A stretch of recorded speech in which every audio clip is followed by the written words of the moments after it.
అమ్మ వాళ్ళైతే వచ్చేస్తారు. పిల్లలైతే సంతోషంతో వాళ్ళ అమ్మమ్మని తీసుకురావడానికి అయితే వెళ్ళిరు. కన్నగాడైతే చాలా సంతోషంగా ఉన్నాడు. ఇక్కడికి వచ్చి నేను వీడియో తీస్తుంటే అమ్మ దాసుకో అమ్మమ్మని బెదిరిద్దు అనేసి చెప్తున్నాడు. నేనేమో ఇక్కడ వీడియో తీస్తున్నా, అందుకే అలా చేయలేదు. ఇక మా అమ్మ అయితే రాగానే పాపని తీసుకుంది. పాప కూడా వాళ్ళ అమ్మమ్మని చూడగానే దగ్గరికి వెళ్ళిపోయింది. ఇక గుర్తుపట్టేసింది. అమ్మ అయితే చేపలు తీసుకొచ్చింది ఊరు నుంచి. చేపలు కడుగుతుంది. రాగానే అసలు అన్నం కూడా తినలేదు. చేపలు కడిగిన తర్వాతనే అన్నం తింటా అనేసి అన్నది. మేము ఎప్పుడైనా సరే చేపలు కానీ మటన్ కానీ ఊరు నుంచే తెప్పించుకుంటాం. హైదరాబాద్లో అయితే అస్సలే తినము. ఊర్ల సైడ్ చేపలు ఫ్రెష్గా ఉంటాయి అనేసి అందుకే అక్కడ నుంచి తెప్పించుకుంటా. చేపలు కడగడానికి అయితే ఉప్పు వేస్తున్నా. ఉప్పుతో చేపలు కడిగితే దానికి ఉన్న మొత్తం జిగురు మొత్తం క్లీన్ అయిపోతుంది. అందుకని ఉప్పు తీసుకెళ్తున్నా. ఆ టబ్లో పోసి మా అమ్మ ఉప్పేసి చేపలు కడుగుతుంది. ఆ కత్తితో చేపలు కట్ చేయడానికి రావట్లేదని మా అమ్మ తిడుతుంది. ఒక కత్తిపీట తెచ్చుకోవచ్చు కదా, ఎంతో ఖర్చు పెడతారు, ఒక 150 పెడితే వస్తుంది కదా, ఎందుకు తెచ్చుకోలేదు అనేసి అమ్మ తిడుతుంది. ఇంకా మా అమ్మకి కొద్దిగా కత్తి వల్ల చెయ్యికి కొంచెం దెబ్బ కూడా తాకింది. కట్ చేయడానికి రావట్లేదు, చాలా టైమే పట్టింది. ఒక 1 అవర్ టైం తీసుకుంది. అదే ఊర్లో అయితే మా అమ్మ ఫాస్ట్గా కట్ చేసి ఫాస్ట్గా కడిగేస్తుంది. ఇంకా ఇక్కడ చాలా టైం పట్టింది. మా అమ్మ జాగ్రత్తగా కట్ చేస్తుంది. ఇక చాలా నీట్గా కడుగుతుంది మా అమ్మ. అసలు ఇక్కడ హైదరాబాద్లో చేపలు తీసుకుంటే అసలు టేస్టే ఉండదు. కూర తీసుకుంటే పులుసు పెట్టుకుంటే అసలు తిన్నట్టే, చేపల కూర తిన్న టేస్టే ఉండదు అసలు. నాకు అసలు అందుకే నచ్చదు. ఎప్పుడైనా సరే మా అమ్మ వాళ్ళు వచ్చినప్పుడు, మా తమ్ముడు వచ్చినప్పుడు, ఇంకా వాళ్ళు ఊరు నుంచి తీసుకొస్తారు మటన్ కానీ ఈ చేపలు కానీ. ఒక చికెనే మేము హైదరాబాద్లో తీసుకొని తినేది. ఇంకా ఊర్లో సైడ్ ఉన్నంత ఫ్రెష్గా అయితే ఇక్కడ ఉండవు. ఇంకా తప్పదు కదా, తినాల్సిందే. ఇక్కడ చేపలను అయితే మా అమ్మ మొత్తం బట్ట మీద వేసి మొత్తం వాటర్ లేకుండా తుడుస్తుంది నీట్గా. ఫ్రై చేసుకోవాలంటే ఇలా వాటర్ లేకుండా ఒట్టిగా తుడిచి పెట్టుకోవాలి. ఇంకా ఇట్లా తుడిచిన తర్వాత ఒక్కొక్క పీస్ తీసుకొని మళ్ళీ ఇట్లా నీట్గా తుడ్చాలి.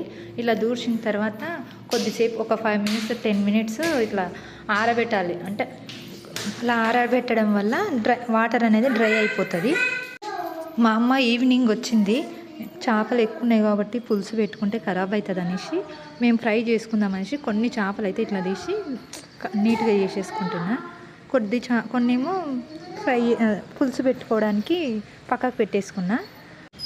ఫ్రై చేసుకుంటే ఒక 1 day వరకైనా ఉంటాయి కదా, అందుకని ఫ్రై చేసుకుందాం అనేసి ఇలా చేస్తున్నా.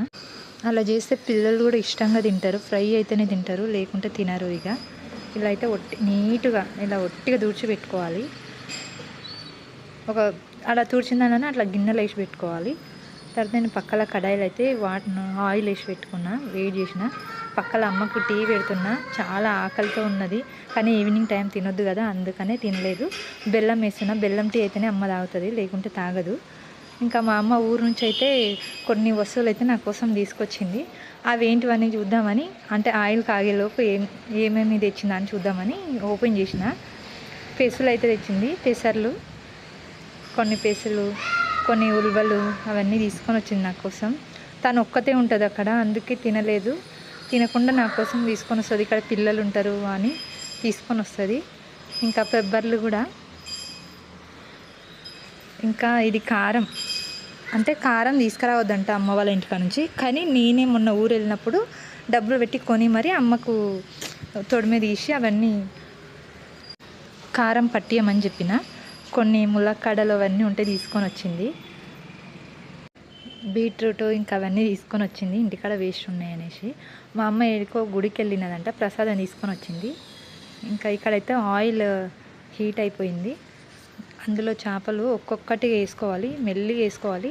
అంటే ఎక్కువ మంట అనేది ఎక్కువ పెట్టొద్దు, ఎందుకంటే చేప అనేది చిట్లుతుంది, ఆయిల్ అనేది ఇట్లా మన మీద పడుతుంది. కాబట్టి నిదానంగా చూసి సిమ్లో పెట్టుకొని వేసుకోవాలి. ఒక సైడు బాగా కాలిన తర్వాతనే మళ్ళీ తిప్పేసుకోవాలి. అంతవరకు అలానే పెట్టాలి, లేకుంటే చేప అనేది చినిగిపోతుంది. కాల్చడం వరకే నేను చేస్తున్నా. దానికి మసాలా అంతా మా అమ్మనే చేస్తుంది, చాలా బాగా చేస్తుంది. ఇంకా అమ్మ ఊరు నుంచి వచ్చింది కదా, అలసిపోయినట్టు అయింది, అందుకని కొద్దిసేపు పడుకోమని చెప్పిన. ఇంకా నేను అంతవరకు నేను కాలుద్దామనేసి నేనే కాలుస్తున్నా. అమ్మనే ఫ్రై చేసేస్తుంది. ఇక తర్వాత దానికి మసాలా కలిపి పెడుతుంది. అలా కాలిన తర్వాత అన్నీ తీసి ఒక సైడ్ పెట్టుకోవాలి. నేను పక్కల కొన్ని పీసులు తీసుకున్నాను కదా, అవి కర్రీ చేస్తున్నాను అనమాట. నేను ఫ్రై చేసి పెట్టిన. అమ్మ లేవగానే ఇలా మసాలా కలిపి అయితే పెట్టింది. ఆయిల్ వేసి అందులో కొద్దిగా కారం, పసుపు, ఉప్పు, మసాలా, ధనియా ఇంకా అవన్నీ వేసి, అల్లం అన్నీ వేసి అలా కొద్దిగా వేడి చేసి ఇందులో కలిపి మిక్సీ వేసేసుకోవడమే. ఇంకా ఇలా వేసుకొని తింటే ఒక 1 డే అయినా ఉంటాయి. వాళ్ళ అమ్మమ్మ వచ్చిందని పిల్లలు అయితే తెగ డ్యాన్స్ చేస్తారు. మా అమ్మ ఫోన్ తీసుకొని